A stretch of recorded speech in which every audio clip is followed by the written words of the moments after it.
안녕하세요. 잡쇼광입니다. 한국이 최근 석 달 사이 유럽 국가들과 잇따라 수십조 원에 달하는 무기 수출 계약을 체결하며 국제 무기 수출 시장에 큰 손으로 떠오르자 미국 방산업계가 긴장하고 있습니다. 미 정치 매체 폴리티코는 1일 러시아와 전쟁 중인 우크라이나에 무기를 지원한 폴란드, 에스토니아, 노르웨이 등 유럽 국가들이 빈 무기고를 채우기 위해 한국에 무기를 수입하고 있다고 보도했습니다.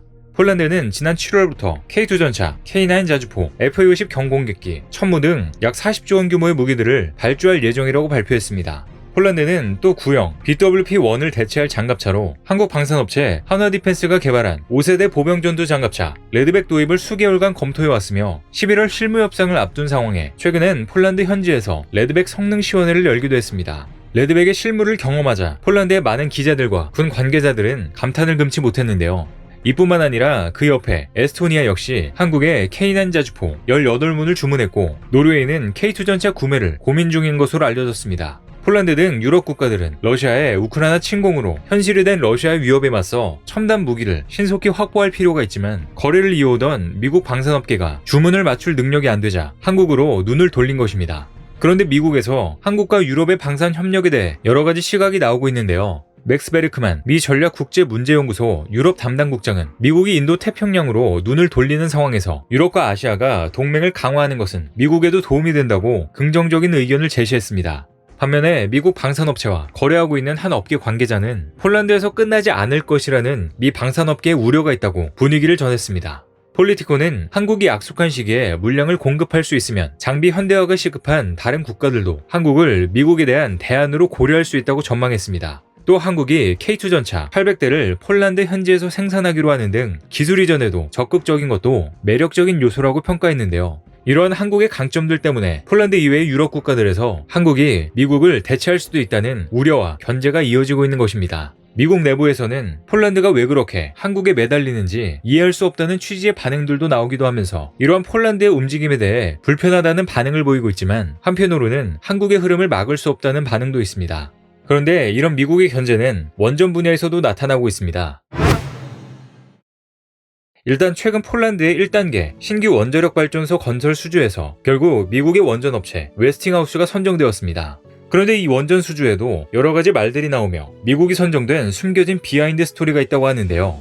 특히 이번에 폴란드 원전 수주에는 한국에서도 단독 진행하기 위해 입찰을 꾸준히 준비 중이었습니다.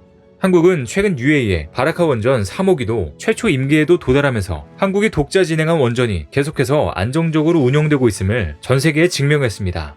이에 폴란드의 원전 전문가들도 한국이 원전 기술 분야에서 현재 전 세계 최고 기술을 갖고 있다고 평가하며 폴란드에서 진행된 원전 사업 역량 평가에서 1등을 부여하기도 했었습니다. 폴란드 원전 전문가들은 미국형 원전보다는 아무래도 한국형 원전을 선호한다는 의견을 제시했는데요. 그래서 폴란드 1단계 원전 수주에도 한국의 수주가 유력했었습니다. 그런데 결국 폴란드 정부 주도로 진행된 1단계 원전 사업은 여러 가지 이권이 개입된 형태로 흘러가며 즉각 미국 정부의 압박이 있었다고 알려지고 있습니다. 폴란드 부총리는 지난 25일 미국 워싱턴 DC에서 나오는 길에 갑자기 미국 수주가 유력하다고 발언하면서 한국을 깜짝 놀라게 했습니다. 결국 폴란드의 1단계 원전 수주는 미국에게 돌아갔는데요. 이러한 보도가 나오자 한국에서는 아쉬운 반응이 잇따랐는데 한편으로는 미국의 개입으로 그럴 수밖에 없다는 반응도 나왔습니다. 최근 미국 웨스팅하우스는 갑자기 한국의 원전 관련 소송을 제기했습니다. 웨스팅하우스는 한국형 원전 APR-1400이 웨스팅하우스 기술을 사용하고 있어 미국의 수출 통제를 받아야 한다며 소송을 제기한 것입니다. 그런데 이는 굉장히 뜬금없는 소송이었는데요. 일단 몇 달 전만 해도 미국은 한미 원자력 동맹을 맺고 제3국 원전 수출을 위해 전략적 협력을 강화해 나가자고 공동성명까지 했었습니다. 그동안 원전 분야에서 러시아와 중국이 저가 공세로 개도국 중심의 수주를 받고 있는 상황이라 미국도 한국과 원팀을 이뤄 수주를 따내자고 한 것인데요. 실제 미 의회에서 팀 USA가 출범되어 한국, 폴란드, 사우디 등을 포함하자고 한 것입니다. 그동안 원전 분야는 친환경 에너지가 부각되면서 전 세계적으로 크게 사업이 진행되지 않았었습니다. 그래서 전 세계 50%의 원전을 지었다는 미국의 웨스팅하우스도 부도 위기에 몰리기까지 했었는데요. 그런데 최근 전쟁으로 인한 전 세계적인 에너지 공급난으로 원전이 다시 그 역할을 해야 한다는 역할론이 제기된 것입니다. 그래서 미국은 팀 USA를 출범시키며 미국이 다시 원전 시장을 가져오겠다는 결심을 한 것인데요. 미국은 표면적으로 한국과 다양한 협력을 해야 한다고 말해왔지만 실제로는 최근 IRA 법안 등 미국의 흐름을 보듯이 전기차, 반도체 등 여러 가지 미국 중심의 법안들로 동맹국들의 뒤통수를 치며 서로 협력한다고 믿기 어려운 장면들이 연출되고 있습니다. 현재 미국이 제기한 소송은 미국의 수출물자 관리법에 호소하는 꽤나 강력한 소송을 제기한 상태인데요. 현재 웨스팅하우스는 한수원의 원전 모델 APR-1400이 자사의 시스템 80 디자인을 토대로 개발됐다며 자사의 허가를 받아야 한다고 주장하고 있습니다. 그러나 이 기술은 로열티 없이 특허 기술을 사용할 수 있다는 실시권이 명문화되어 있다는 게 전문가들의 설명입니다. 즉 해당 기술에 대해 웨스팅하우스가 소유권과 특허권을 주장할 수 없으며 우리 측에서 로열티를 지급할 의무도 없는 상황입니다. 또 폴란드는 웨스팅하우스의 주장과는 달리 미국의 규정에 따라 원전 수출이 제한되지 않는 국가로 한국이 원전을 수출할 때 미국 에너지부 허가를 받지 않아도 됩니다.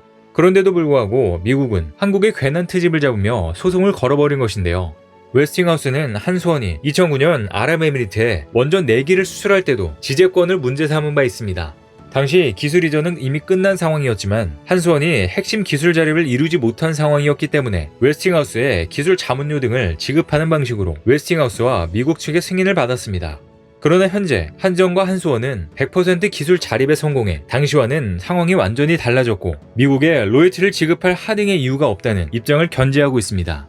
정용훈 카이스트 원자력 양자공학과 교수는 웨스팅하우스가 무리한 소송을 한 것으로 사실상 전혀 영향이 없을 것이라며 우리가 완전히 새로운 기술을 만들었기 때문에 그것을 사용하는 데 제한이 없다고 밝혔습니다. 원전업계는 이런 이유를 종합적으로 고려할 때 웨스팅하우스의 지재권 승소 가능성이 거의 없다고 보는 분위기입니다. 그런데도 미국은 다방면으로 원전을 따내기 위해 압박을 넣고 있는 것인데요. 폴란드 입장에서도 곤란했던 것이 미국은 기본적으로 군사 관련 상당 부분의 지원을 폴란드에 해주는 입장이기 때문입니다. 최근 한국과의 협력이 거의 혈맹급으로 올라서며 중요해지긴 했으나 근본적으로 미국의 지원은 차원이 다르다는 의견도 나옵니다. 이미 폴란드에 미군이 파견돼 주둔하고 있으며 나토 최전선에서 러시아를 막는 국가로 활약해 각종 중요한 군사 정보들도 공유받고 있습니다. 따라서 폴란드는 미국의 눈치를 볼 수밖에 없는 상황인 것이죠. 그런데도 불구하고 폴란드는 한국의 다양한 협력을 요청해 대반전의 모습을 보이며 미국을 비롯해 전 세계를 깜짝 놀라게 한 것입니다. 폴란드는 1단계 정부 주도의 원전 사업은 미국의 안보 동맹 차원에서 어쩔 수 없었으나 민간으로 진행되는 2단계 원전 사업은 가장 최근 원전을 건설한 경험이 있으며 세계 최고의 기술력을 갖춘 안정적인 한국과 하고 싶다는 의견이 나오는 것입니다. 지난달 31일 폴란드 국유재산부는 한국의 산자부와 함께 원전 수출 관련 최소 10조 원, 많게는 45조 원가량의 MOU를 체결했습니다. 한수원도 폴란드 최대 민간발전사 제팍과 폴란드 전력공사와 폴란드 퐁투누프 지역에 원전을 짓는 사업 의향서에 서명했습니다. 이 프로젝트는 제팍의 퐁투누프 갈탄 발전소 부지에 1.4기가와트 규모의 한국형 원전 2기 또는 4기를 짓는 2단계 원전 사업입니다. 여기에는 한국이 단독으로 LOI에 서명했는데요. 야체크 사신 폴란드 부총리도 MOU, LOI 체결 후 열린 언론 간담회에서 한수원이 이 사업의 본계약을 체결할 가능성에 대해 무조건 100%다 라고 말하며 민간 분야 원전은 사실상 한국이 수주했음을 밝혔습니다. 물론 아직까지 MOU이기 때문에 부총리가 100%라고 장담했음에도 최종 상황은 바뀔 가능성도 충분히 있습니다. 하지만 폴란드가 미국의 눈치에도 불구하고 2단계 원전 사업에 먼저 한국을 선택한 이유는 미국의 웨스팅하우스는 최근 원전을 지어본 경험이 없어 단독 수주 능력이 현저히 떨어진다는 것입니다. 만약 사업에 문제가 생긴다면 정부 차원에서는 어찌어찌 감당할 수 있겠지만 민간으로서는 이를 감당하기 어렵다는 것인데요. 반면 한국은 세계 최고의 시공기술로 효율적이고 규격화된 원전 건설 경험이 풍부하고 가격 경쟁력도 훨씬 강하다는 평가를 받습니다. 게다가 한국의 건설 납기 능력은 여러 번 증명된 바 있습니다. 또 폴란드 부총리가 급히 미국에 간 이유도 한국과 원전 수주를 하겠다며 미국에 양해를 구하러 갔다는 의견도 나오는데요. 이렇듯 폴란드는 한국과 방산을 비롯해 원전까지 다양한 분야에서 함께하겠다는 신호를 강력히 내비치고 있습니다.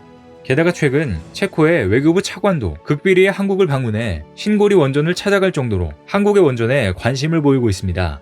주한 체코 대사관은 원전은 체코가 주력하고 있는 에너지 사업이라며 한국은 체코와 가장 긴밀한 협력을 맺고 있는 국가 중에 하나라고 밝히며 가능성을 높였는데요. 한수원이 체코까지 따낸다면 유럽에서 K원전의 위상은 더욱더 높아질 것으로 보입니다.